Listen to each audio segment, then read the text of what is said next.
This is going to be a demonstration for a CVC Capchange. So before we go into the patient's room, we want to make sure that we have our cap ready. So what you want to do with the cap is that you want to open it up,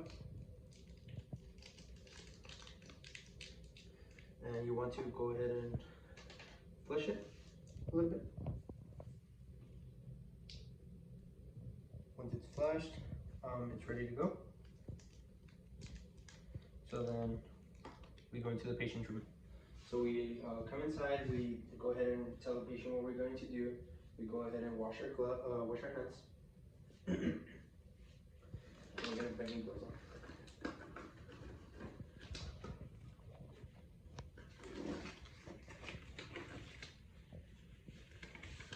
After we have our gloves on, we want to go ahead and make sure that the patient knows the procedure. So you want to go ahead and flatten the bed, remove the pillow, and we're going to go ahead and tell them to tilt their head to the other side. Before we actually perform the cap change, we want to go ahead and assess the site, make sure that there's no crepitus, no redness, no bleeding from the site. You want to check the patient's hand, make sure it's not swollen, make sure that the patient doesn't have any intense pain coming from the site. You want to make sure that all the lines are clamped correctly and that the caps that are in there are firmly stuck in there. So, like I said, you want to go ahead and tell the patient the procedure. We're going to tilt your head over there, and we're going to tell them to go ahead and take a deep breath.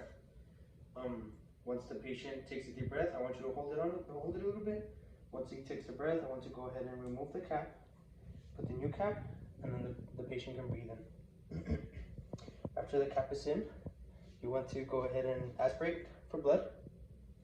If you see the blood return, and then you want to flush with 2.5 mLs. You do 2 mLs, and then the last 5, you want to go ahead as you're inserting the last 0.5, you clamp it, and then you want to put it under pressure. After that one's done, that's one cap change, so you want to go ahead and do the same procedure for all 3.